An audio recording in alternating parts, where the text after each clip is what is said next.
Hello बच्चों, आप सभी का एक बार फिर से स्वागत है आपके अपने यूट्यूब चैनल पे। बच्चों, आज हम बिल्कुल न्यू प्लेलिस्ट तैयार करने वाले हैं बच्चों आप लोगों के लिए। आप लोगों ने बहुत अच्छा सपोर्ट किया हमारे चैनल पे। आज बच्चों हम क्लास 12 की पॉलिटिकल साइंस की बच्चों एक न्यू सीरीज शुरू कर रहे हैं, जिसके अंदर हम क्लास 12 के पूरे जो न्यू वाली हमारी सपोर्ट मटेरियल आई है बच्चों, उसको एक्सप्लेन करेंगे। ना केवल एक्सप्लेन करेंगे, ये हमारी जीरो टू हीरो सीरीज है। जीरो टू हीरो की सीरीज है बच्चों। जिस बच्चे ने पेपर से पहले कुछ भी नहीं पढ़ा है, ये वीडियो देख लेगा, उसको पूरा चैप्टर यहां पे घुसेगा दिमाग में सीधा। इस बात की मैं गारंटी दे रहा हूं बच्चों। वीडियो को पूरा अंत तक देखना पड़ेगा। इसके लिए आप सभी को पता है बच्चों कि हमारी क्लास 12 की जो पॉलिटिकल साइंस है बच्चों, क्लास 12 की जो पॉलिटिकल साइंस है, इसमें हमारे पास कितनी किताबें इस साल? 2 किताबें हैं, बुक फर्स्ट और बुक सेकंड। बुक फर्स्ट और बुक सेकंड। बुक फर्स्ट से कितने चैप्टर आ रहे हैं बच्चों? 7 चैप्टर। बुक सेकंड से भी 7 चैप्टर। टोटल हमारे 14 चैप्टर है। टोटल कितने चैप्टर है बच्चों? 14 चैप्टर। तो आज हम लोग 7th जो चैप्टर है बुक फर्स्ट में, 7 चैप्टर जो है उसका चैप्टर नंबर फर्स्ट पढ़ रहे बच्चों, जिसका नाम है दो ध्रुवता का अंत। क्या नाम है बच्चों? दो ध्रुवता का अंत। इस चैप्टर को पढ़ेंगे, ठीक है बच्चों। तो चलिए वीडियो को शुरू करते हैं बच्चों। आज की जो दो ध्रुवता का अंत है, इस चैप्टर को पढ़ेंगे। और ना केवल पढ़ेंगे बच्चों, मैंने कह दिया आपको जीरो टू हीरो सीरीज है, बिल्कुल डीपली बारीकी से समझा दूंगा। बस आप लोगों का काम है, एक ही काम है, वीडियो को अंत तक देखना अच्छे से। बच्चों चैप्टर नंबर फर्स्ट है हमारा, जिसका नाम क्या है बच्चों? दो ध्रुवता का अंत। दो ध्रुवता का अंत। दो ध्रुवता का अंत, ठीक है बच्चों। देखो, शीत युद्ध, हमें यह पता है बच्चों, शीत युद्ध क्या था? शीत युद्ध जब 2 या 2 से अधिक देशों के बीच ऐसी स्थिति बन जाए, लगे युद्ध होकर रहेगा परंतु वास्तव में कोई युद्ध नहीं होता है। शीत युद्ध किस किस के बीच में चला था बच्चों? अमेरिका और सोवियत संघ। तो शीत युद्ध का प्रतीक क्या था? शीत युद्ध का प्रतीक था बच्चों बर्लिन की दीवार। क्या थी बच्चों? शीत युद्ध का प्रतीक थी बर्लिन की दीवार, जो खड़ी की गई थी 1961 में। बर्लिन की दीवार बनाई गई थी। जो बर्लिन है बच्चों आपकी, ये जर्मनी की राजधानी थी। किसकी राजधानी थी बच्चों? जर्मनी की राजधानी थी बर्लिन की दीवार, जिसे 9 नवंबर 1989 के द्वारा पूर्वी जर्मनी के आम लोगों के द्वारा इसे गिरा दिया गया। क्या बोला बच्चों मैंने? चैप्टर का नाम है दो ध्रुवता का अंत।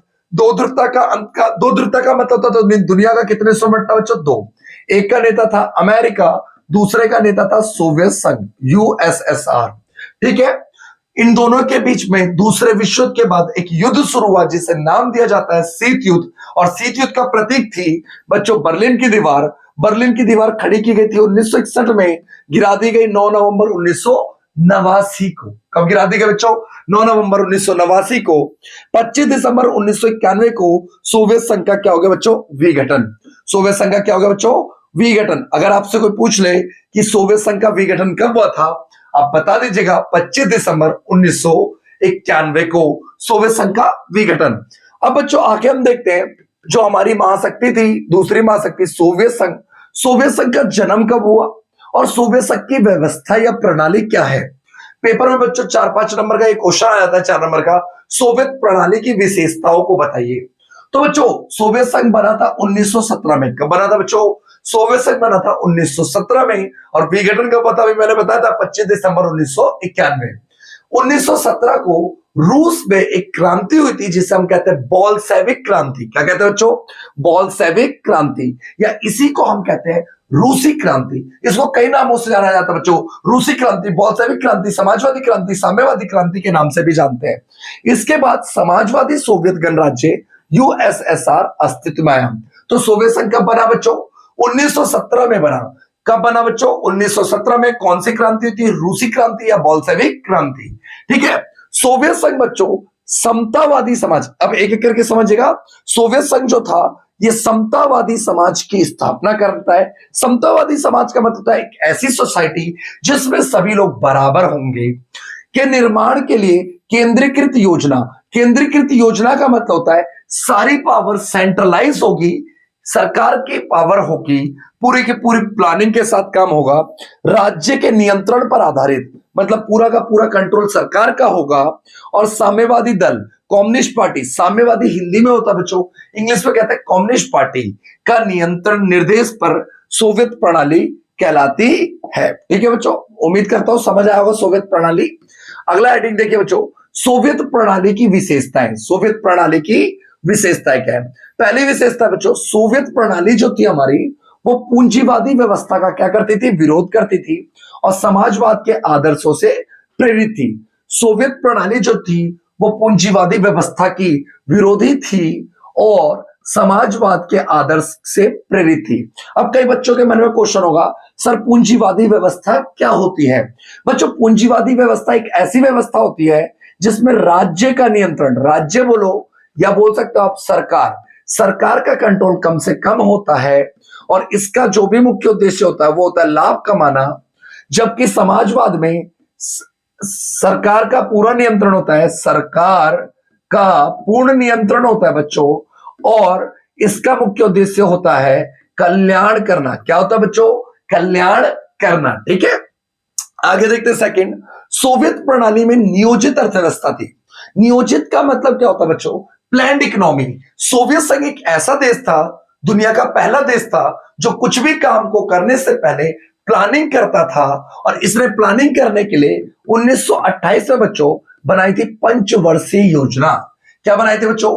पंचवर्षीय योजना। मतलब क्या हुआ, आगे आने वाले 5 सालों में सरकार क्या करेगी उसका प्लानिंग बनाती थी। थर्ड है बच्चों हमारा कम्युनिस्ट पार्टी का दबदबा। सोवियत संघ में एक ही पार्टी थी, कौन सी पार्टी थी बच्चों? Communist party. कई बच्चों साम्यवादी दल लिख देते हैं तो सोचते गलत, कोई दिक्कत नहीं बच्चों, हिंदी और इंग्लिश में।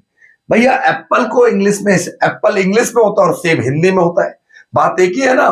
तो वैसे ही कम्युनिस्ट पार्टी का दबदबा था। किसका दबदबा था बच्चों? कम्युनिस्ट पार्टी का। फोर्थ पॉइंट हमारा न्यूनतम जीवन स्तर की सुविधा सभी नागरिकों को सुनिश्चित। सोवियत संघ दुनिया का पहला देश था जो कहता है रोटी कपड़ा मकान स्वास्थ्य सेवा शिक्षा सब कुछ सरकार देगी, लोगों को जीने का अधिकार देगी। ठीक है बच्चों, सोवियत संघ में न्यूनतम जीवन स्तर की सुविधाओं नागरिकों को सुनिश्चित कराई गई थी। मुफ्त में बिजली मिलेगी, स्वास्थ्य मुफ्त में मिलेगा, सरकार उपलब्ध कराएगी, ये जिम्मेवारी है। पॉइंट नंबर 5 है बच्चों बेरोजगारी का ना होना। क्या बोला बच्चों मैंने? बेरोजगारी का ना होना। मतलब सोवियत संघ पहला देश था जिसने अपने देश के संविधान में लोगों को मौलिक अधिकार दिया था। लोगों को क्या दिया था बच्चों? मौलिक अधिकार। क्या दिया था बच्चों? मौलिक अधिकार दिया था। ठीक है बच्चों, इसीलिए काम करने के अधिकार को राइट टू फंडामेंटल राइट में इंक्लूड किया था। पॉइंट नंबर 6 उन्नत संचार प्रणाली। सोवियत संघ के अंदर बच्चों संचार प्रणाली बहुत ही उन्नत थी, हाई टेक्नोलॉजी की थी। 7th है बच्चों मिल्कियत का प्रमुख रूप से राज्य का स्वामित्व। मिल्कियत का मतलब होता है बच्चों प्रॉपर्टी पर स्वामित्व राज्य का होगा, संपत्ति पे कोई निजी स्वामित्व नहीं होगा। किसका मालिकाना हक होगा बच्चों? सरकार का। लास्ट पॉइंट है बच्चों उत्पादन के साधनों पर राज्य का नियंत्रण। उत्पादन के साधन क्या होता है बच्चों? जैसे नॉर्मली मान लीजिए कोई भी दुनिया का कोई भी व्यक्ति है जो उत्पादन करना चाहता है, जैसे एक गोलगप्पे वाला अगर गोलगप्पे की रेडी लगाना चाहता है बच्चों, तो उसको उत्पादन के 4 साधन चाहिए। भूमि, श्रम, श्रम मतलब लेबर, भूमि, श्रम, पूंजी पैसा, और उद्यम रिस्क टेकिंग की एबिलिटी। मैंने ट्यूशन खोला तो भैया मुझको क्या चाहिए? भूमि चाहिए, पूंजी चाहिए, श्रम में लेबर खुद हूं, और क्या चाहिए बच्चों? उद्यम रिस्क लेने की एबिलिटी। तो उत्पादन के साधनों पर किसका नियंत्रण था? राज्य का। तो बच्चों ये आपको समझ आ गया होगा सोवियत संघ की प्रणाली की विशेषता क्या क्या है। जो चीजें समझ नहीं आई होगी आप कमेंट बॉक्स में मुझे कमेंट कर सकते हैं, या आपको डिस्क्रिप्शन बॉक्स में मेरा व्हाट्सएप नंबर दिया हुआ है बच्चों, और इंस्टाग्राम की आईडी भी दी हुई है। अगर आप चाहते हैं वहां पे सीधा आप मैसेज करके मुझसे पूछ सकते हैं। मैं 99.99 वाली बात नहीं करता हूं, मैं 100% वाली बात करता हूं। आपको 24 घंटे के अंदर अंदर रिप्लाई मिलेगा, मेरा जवाब मिलेगा बच्चों। और इंस्टाग्राम पे मैं खुद बच्चों को रिप्लाई करता हूं, इस बात की गारंटी। आप मुझको इंस्टाग्राम पे वीडियो कॉल भी कर सकते हो बच्चों। ठीक है, इस चीज की दिन में अगर मेरे को 100 बच्चों का भी इंस्टाग्राम पे कॉल आता है मैं रिसीव करता हूं। इस बात को लेकर के कभी टेंशन मत लीजिएगा, चिंता मत कीजिएगा। आपका दुख हमारा दुख है बच्चों। ठीक है, आपकी खुशी में ही हमें खुशी मिलती है। समझ गए बच्चों? तो देखिए दूसरी दुनिया किसे कहते हैं, ये भी इंपॉर्टेंट है बच्चों। दूसरी दुनिया, दूसरी दुनिया किसे कहते हैं? अरे भैया दूसरी दुनिया का मतलब क्या? दूसरी दुनिया पृथ्वी के अलावा दूसरी दुनिया, ये पॉलिटिकल साइंस है भैया। यहां पे दूसरी दुनिया का मतलब क्या है? तो सुनिए बच्चों, जो प्रथम विश्व युद्ध चला था वो चला था 1914 से लेकर के 1918 तक, 1914 से लेकर 1918। और द्वितीय विश्व युद्ध चला था बच्चों, द्वितीय विश्व युद्ध 1939 से लेकर के 1939 से लेकर 1945। और दूसरे विश्व युद्ध के बाद शुरू हो गया था हमारा शीत युद्ध। क्या शुरू हो गया था बच्चों? शीत युद्ध शुरू हो गया था, कोल्ड वॉर शुरू हो गया था। तो जब शीत युद्ध चल रहा था, शीत युद्ध किस किस के बीच चला था बच्चों? अमेरिका, यूएसए और सोवियत संघ, यूएसएसआर। तो उस समय यूरोप कितने हिस्सों में बट गया था? यूरोप बट गया था दो हिस्सों में। यूरोप कितने हिस्सों में बट गया था बच्चों? दो हिस्सों में, पूर्वी यूरोप और पश्चिमी यूरोप। तो बच्चों याद रखिएगा, क्या बोला मैंने? शीत युद्ध के दौरान यूरोप महाद्वीप कितने हिस्सों में बट गया था? दो। सीधे हाथ पे बच्चों पूर्वी यूरोप और उल्टे हाथ पे पश्चिमी यूरोप। क्या बोला बच्चों? पश्चिमी यूरोप। तो क्वेश्चन है हमारा, दूसरी दुनिया किसे कहते हैं? तो बच्चों ध्यान से सुनना, पूर्वी यूरोप के वे देश जो किसके साथ चले गए? सोवियत गुट में मिल गए, उसे हम कहते हैं दूसरी दुनिया। क्या कहते हैं बच्चों? दूसरी दुनिया। क्वेश्चन अगर आ गया पहली दुनिया किसे कहते हैं, तो पश्चिमी यूरोप के वे देश जो किसके गुट में शामिल हो गए? अमेरिका के, तो उसे कहते हैं बच्चों हम पहली दुनिया। समझ आ गया बच्चों? नहीं समझ आया? चलो एक और बार सुनो बच्चों, पूर्वी यूरोप के वे देश जो सोवियत खेमे में मिल गए उसे कहते हैं हम दूसरी दुनिया, और पश्चिमी यूरोप के वे देश जो अमेरिका में के गुट में शामिल हो गए उसे कहते हैं बच्चों पहली दुनिया।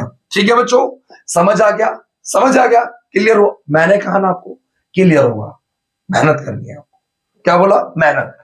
ठीक है, अब बच्चों एक नाम सुन लीजिए। ऐसा लग रहा है किसी परमाणु बम का नाम है, पर नहीं, ये किसी बंदे का नाम है।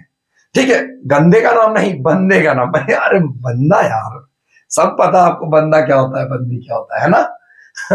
चलो अब इधर देखो, बहुत होशियार मत बनो। ठीक है, मिखाइल गोर्बाचेव। क्या बच्चों? मिखाइल गोर्बाचेव सोवियत संघ के बच्चों आखिरी राष्ट्रपति थे।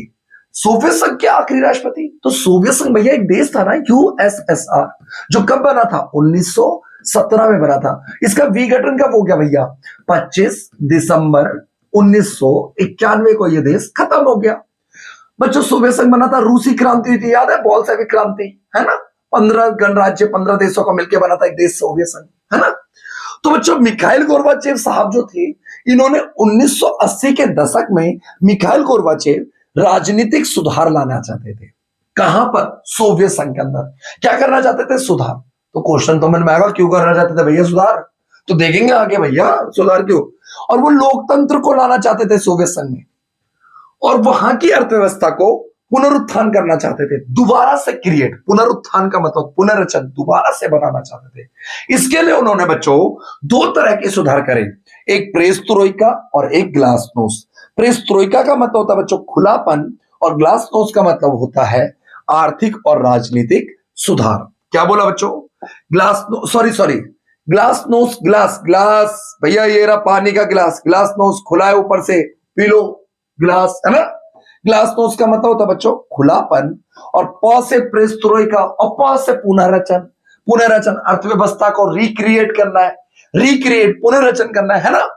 तो चलिए यहां तक समझ आ गया बच्चों। अगला देखते हैं आगे क्या कर रहा है। सोवियत संघ की समाप्ति की घोषणा, सोवियत संघ के विघटन की घोषणा कब हुई थी बच्चों? 25 दिसंबर 1991 को। एक नेता थे सोवियत संघ के जिनका नाम था बोरिस येल्त्सिन, जो आगे चल के बच्चों रूस के पहले राष्ट्रपति बनेंगे। रूस के प्रथम पहले राष्ट्रपति क्या बन गए बच्चों? राष्ट्रपति बन गए। ठीक है बच्चों, सोवियत संघ के विघटन की घोषणा 25 दिसंबर 1991 को बोरिस येल्त्सिन के नेतृत्व में पूर्वी यूरोप के देशों ने, याद रखना बच्चों, क्वेश्चन है बहुत बार पेपर में, सोवियत संघ के विघटन की घोषणा किसने करी? रूस, बेलारूस, यूक्रेन। सोवियत संघ के विघटन की घोषणा किसने करी? रूस, बेलारूस, यूक्रेन। किसने भैया करी? Boris Yeltsin. देश का नाम पूछेगा तो ये, बंदे का नाम पूछेगा बोरिस येल्त्सिन। सोवियत संघ की समाप्ति की घोषणा की। CIS, क्या बच्चों? CIS। अच्छा चलो बताओ, सोवियत संघ कितने देशों का मिलकर बना था? 15 देशों को। कब बना था? 1917 में। भाई विघटन कब हो गया? 25 दिसंबर 1991, 1991 को। तो जो CIS को हिंदी में बोलते हैं स्वतंत्र राज्यों का राष्ट्रीय कुल, ठीक है, और इंग्लिश में बच्चे बोलते हैं कॉमनवेल्थ ऑफ इंडिपेंडेंट स्टेट। तो CIS जो बना था बच्चों, ये 15 जो नए देशों का उदय हुआ, ये सोवियत संघ के विघटन, सोवियत संघ तो टूट गया तो 15 नए देश बन गए। सोवियत संघ 15 देशों को मिलकर बना था, और सोवियत संघ के टूटने के बाद कितने नए देश बन गए? 15। तो बच्चों 15 देश जो बने, ये पूर्व राष्ट्रों के बीच स्थापित एक अंतर सरकारी संगठन। CIS देखिए बच्चों क्या है?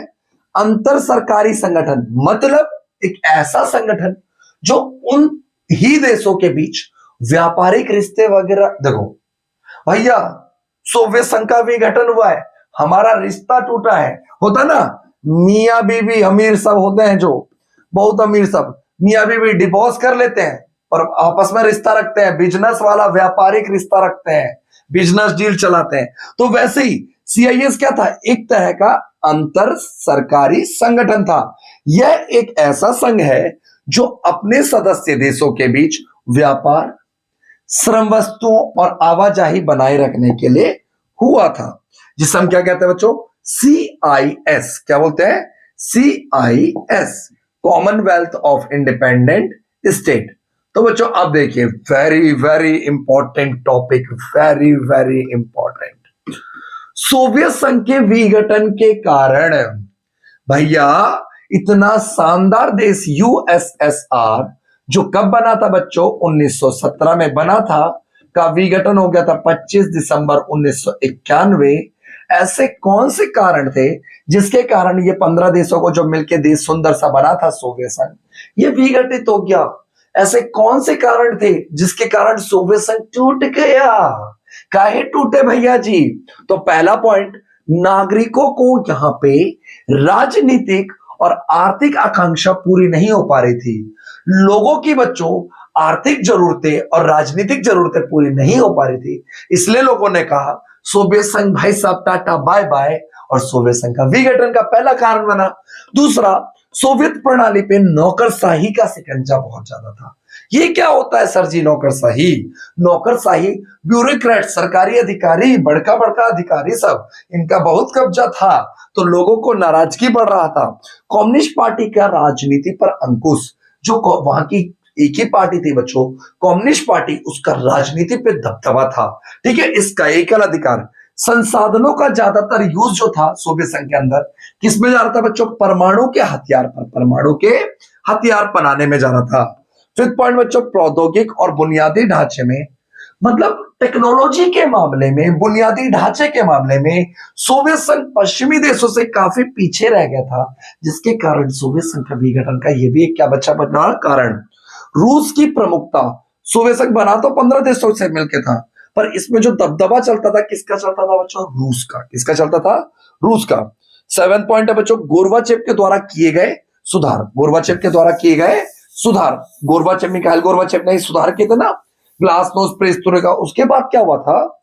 तो सुधार किए तो इससे क्या हुआ? सुधार करने से बच्चों जो कट्टरपंथी लोग थे वो चिढ़ गए, ठीक है, बहुत सारे आंदोलन वगैरह होने लग गए सोवियत संघ के अंदर। अर्थव्यवस्था गतिरुद्ध हो गई, बहुत स्लो हो गई। वह उपभोक्ता वस्तुओं की कमी, उपभोक्ता वस्तुओं की क्या हो गई बच्चों? कमी आने लग गई सोवियत संघ के अंदर, ठीक है। आगे देखिए, पॉइंट नंबर 8, अर्थव्यवस्था रुक गई और उपभोक्ता वस्तुओं की कमी आ गई। पॉइंट नंबर 9, राष्ट्रवादी भावना और संप्रभुत्ता की इच्छा उठने लग गई, और जो देश थे गणराज्य थे, रूस का दबदबा चल रहा है भैया सोवियत संघ के अंदर, तो वो भाई दूसरे देश तो चाहेंगे ना कि भैया हमारा बोलवाला नहीं है, बताओ गण इस मतलब संघ के अंदर।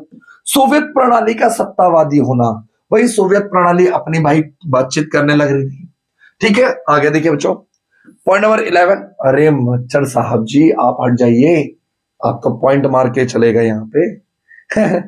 पार्टी का जनता के प्रति जवाबदेह ना होना। वहां पे जो इकलौती पार्टी थी वो जनता के प्रति क्या नहीं थी बच्चों?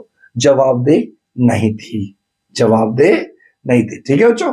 आगे देखिए, आगे देखते हैं। सोवियत संघ का विघटन देख लिया, अब देखते हैं बच्चों सोवियत, एक सेकेंड, सोवियत संघ के विघटन के परिणाम, सोवियत संघ के विघटन के, ये भी एक इंपॉर्टेंट टॉपिक है बच्चों। हाँ पहले बता दूं, सोवियत संघ के विघटन के परिणाम क्या निकले। अरे भाई सोवियत संघ का विघटन हो गया तो क्या निकला परिणाम। तो भाई सोवियत संघ के बीच, सोवियत संघ के खत्म होने के बाद शीत युद्ध क्या हो गया, समाप्त। शीत युद्ध किस किस के बीच चल रहा था, पहला अमेरिका, दूसरा सोवियत संघ के बीच। तो जो शीत युद्ध चल रहा था बच्चों वो क्या हो गया, खत्म, फिनिश। एक ध्रुवीय विश्व अर्थात अमेरिकी वर्चस्व, सोवियत संघ खत्म हो गया तो दुनिया में इकलौती शक्ति बच गई, इसका दबदबा वर्चस्व शुरू हो गया। हथियारों की होड़, शीत युद्ध जब चल रहा था बच्चों अमेरिका और सोवियत संघ के बीच हथियारों की होड़ चल रही थी, वो भी खत्म। सोवियत खेमे का अंत हो गया और नए नए कितने देश बन गए, 15 नए देश बन गए। रूस सोवियत संघ का उत्तराधिकारी बन गया बच्चों, जो रूस था वो सोवियत संघ का क्या बन गया, उत्तराधिकारी। एक नंबर का क्वेश्चन है बच्चों। विश्व राजनीति में शक्ति संबंध में परिवर्तन आ गए। शक्ति संबंध में परिवर्तन क्या है, पहले शक्तियां दो महाशक्तियों के बीच में बटी थी, अब केवल किसके पास रह गए, एक अमेरिका के पास। अगला समाजवादी विचारधारा पर प्रश्न चिन्ह उठने लग गया, क्योंकि भैया सुपर समाजवादी विचारधारा का सबसे बड़ा देश वही खत्म, और पूंजीवादी उदार पूंजीवादी व्यवस्था का वर्चस्व चल रहा है ना बाबू। आगे देखिए आप बच्चों, अगला जो मैं हेडिंग आपको बताने आ रहा हूं ना, रट्टा मार लेना, रट्टा इतना इंपॉर्टेंट है, देख रहे हो। अगला हेडिंग शॉक थेरेपी। क्या बच्चों, शॉक थेरेपी। इस चीज को समझने के लिए ना सिंपल सी बात समझ लीजिए मेरी, फिर आप शॉक थेरेपी समझते रहिएगा। देखो बच्चों आप समझ लीजिए, ये है यूएसएसआर, ठीक है, और ये है बच्चों यूएसए, अमेरिका। अब देखिए सोवियत संघ की जो विचारधारा थी ये थी समाजवादी,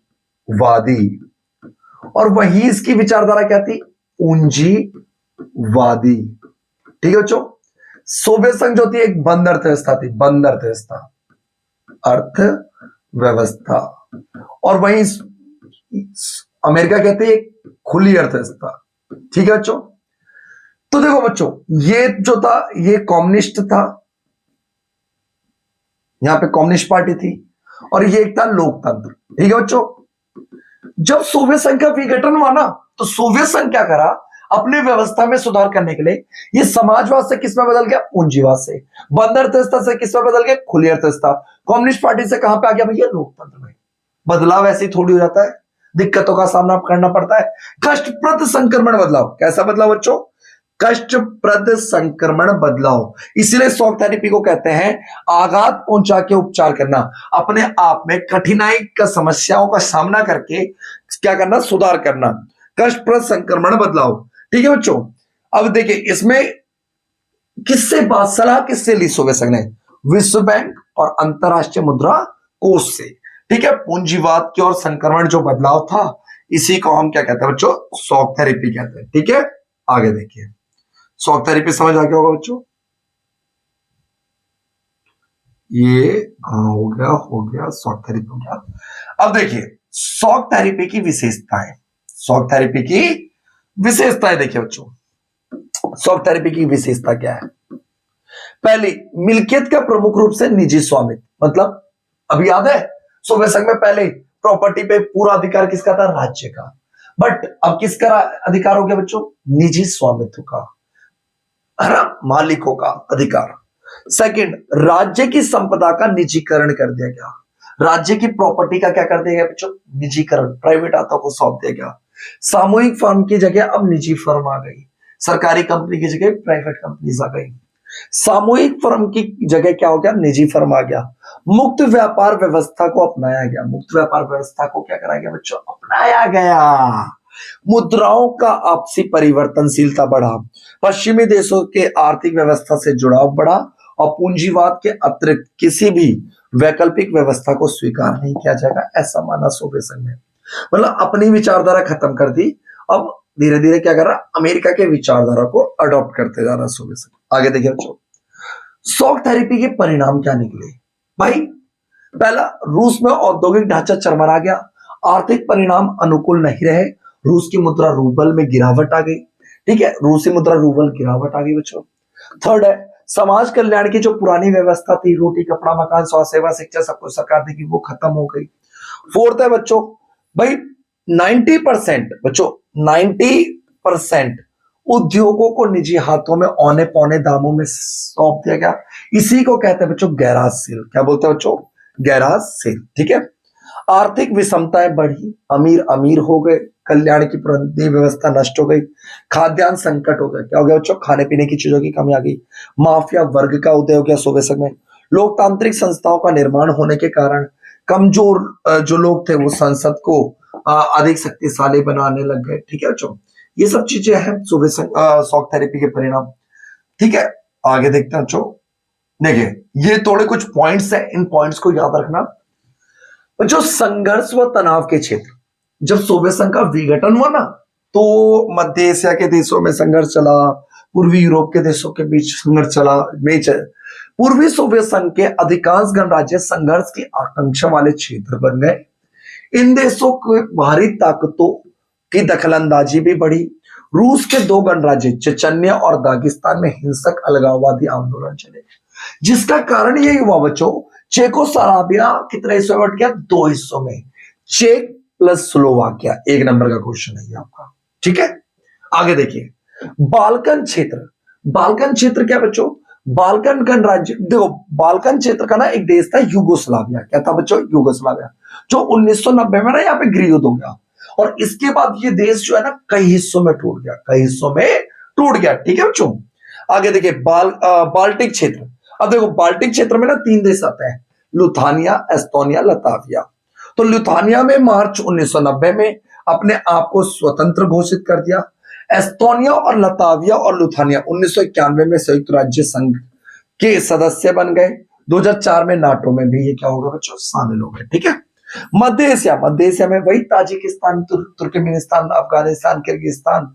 यहाँ पे ना मध्य एशिया में 10 वर्षों तक, 2001 तक मतलब गृह युद्ध चला। Azerbaijan, Armenia, Ukraine, Kyrgyzstan, Georgia में गृह युद्ध की स्थिति बने रही। आपसी विवादों के कारण युद्ध क्षेत्र बना रहा। ठीक है बच्चों, आगे। मध्य एशिया के गणराज्यों में पेट्रोल की विशाल भंडार थे। इसे हम कह सकते हैं हाइड्रोकार्बन। इसी कारण से क्या हुआ बच्चों? बाहर की जो कंपनियां थी ना, उनके लिए एक अखाड़ा बन गया। प्रतिस्पर्धा का क्या बन गया बच्चों? अखाड़ा बन गया। बड़ी बड़ी कंपनियां यहां पे आने लग रही है मध्य एशिया में। ठीक है, आगे देखिए बच्चों, क्या लिखा है हेडिंग? पूर्वी साम्यवादी देशों और भारत के संबंध। बच्चों, पूर्वी साम्यवादी का मतलब सोवियत संघ। सोवियत संघ के साथ भारत के संबंध कैसे थे? भारत का एक सच्चा मित्र था भाई सोवियत संघ, सबसे पुराना देश था भैया। पूर्वी साम्यवादी देशों के साथ भारत के संबंध अच्छे हैं। रूस के साथ खास तौर पे प्रगढ़ मतलब मजबूत है। सेकंड, दोनों का सपना है बहुध्रुवीय विश्व का। बच्चों, बहुध्रुवीय विश्व का मतलब क्या होता है? बहुध्रुवीय विश्व का मतलब होता है दुनिया का कई ध्रुवों में बंटना, कई शक्तियों में, महाशक्तियों के पास पावर हो, किसी एक के पास या 2 के पास ना हो। दोनों देश सह अस्तित्व। बच्चों, सह अस्तित्व का मतलब होता है मिलकर के विकास करना। सामूहिक सुरक्षा, क्षेत्रीय संप्रभुता, स्वतंत्र विदेश नीति, अंतरराष्ट्रीय झगड़ों को वार्ता से सुलझाना, बातचीत से।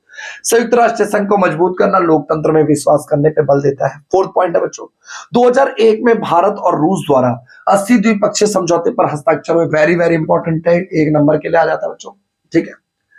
5th है बच्चों, भारत रूस से हथियार का खरीदार है, रक्षा के क्षेत्र में सहयोग करता है। पॉइंट नंबर 6, रूस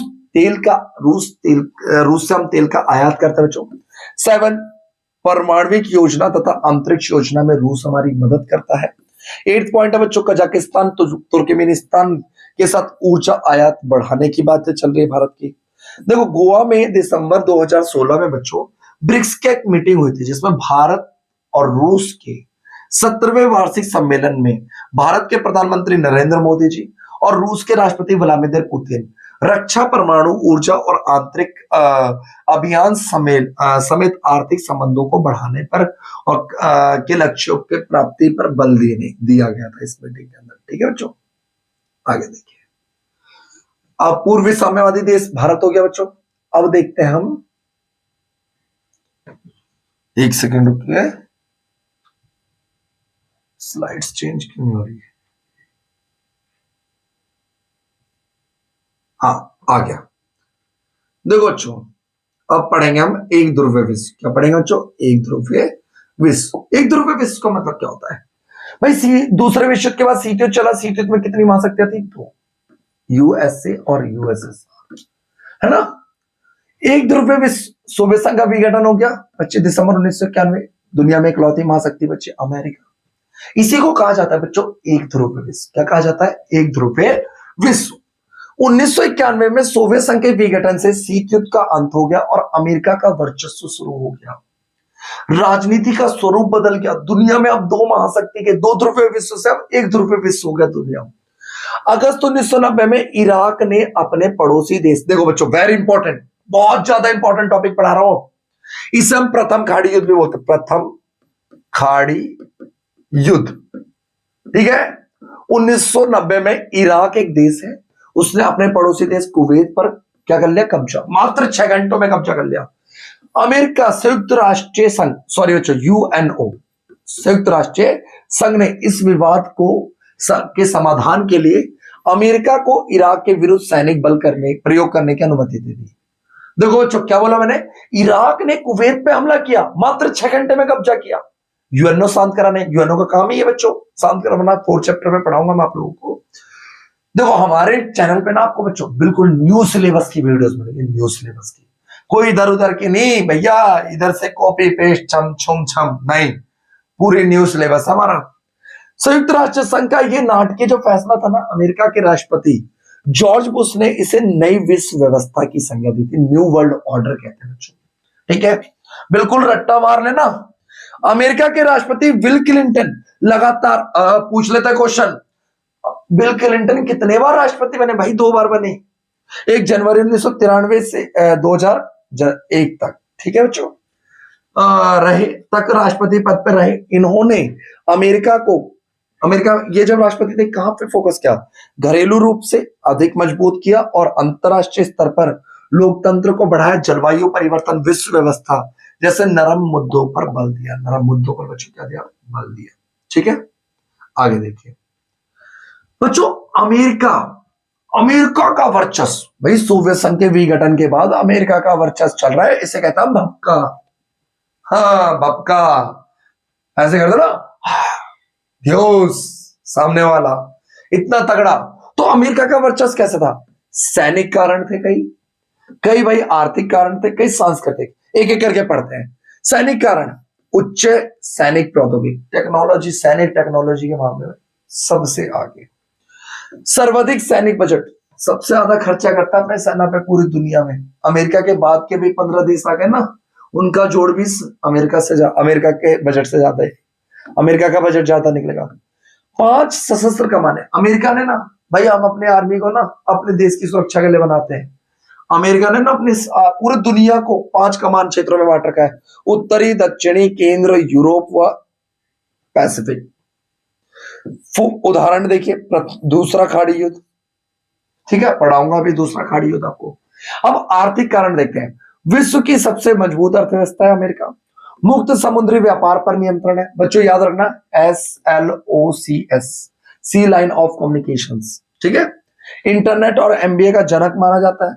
world bank, WB, IMF, international monetary fund, WTO, world trade organisation में इसकी मुख्य भूमिका है। ठीक है, सांस्कृतिक कारण, पहनावा, जो नीली जींस है, बटन वाली जींस, अमेरिका की देन है।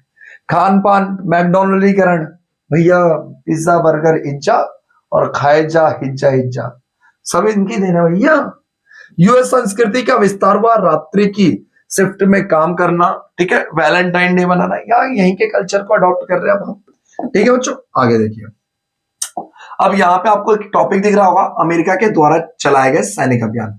अभी ना हम एक एक करके पढ़ेंगे। ठीक है, मैं आपको बताऊंगा, ज्यादा इसमें डीपली आपको जाना नहीं है बच्चों। अगर आपको ज्यादा इन ऑपरेशंस को पढ़ना है, चारों के चारों ऑपरेशन को, मैं एक प्रॉपर वीडियो ले आऊंगा। ठीक है, आप लोग अगर कमेंट बॉक्स में कमेंट करते हैं तो, नहीं तो अदरवाइज इससे काम चल जाएगा आपका। फिर भी आपको अच्छा लगता है कि सर अच्छे से इन ऑपरेशंस को एक्सप्लेन कीजिए तो समझाऊंगा।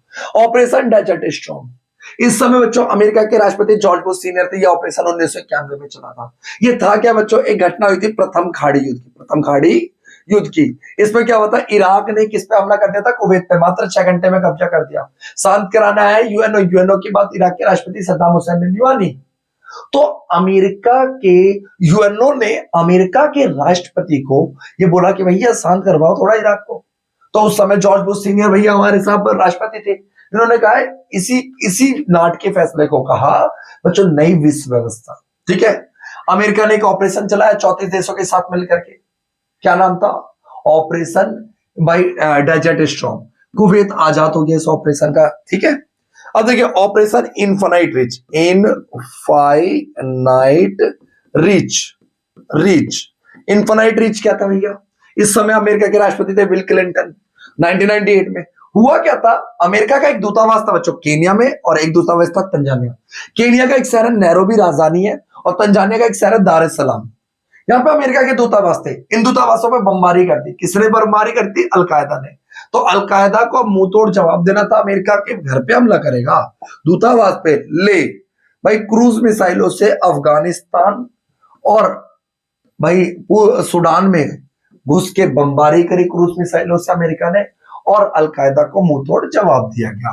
बच्चों ऑपरेशन एंडोरिंग फ्रीडम, ये तो बहुत इंपॉर्टेंट घटने के बाद हुई थी। 9/11 की घटना भी पढ़ाऊंगा बच्चों।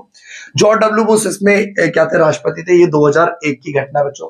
9/11 11 तारीख 9वें महीने की बात है।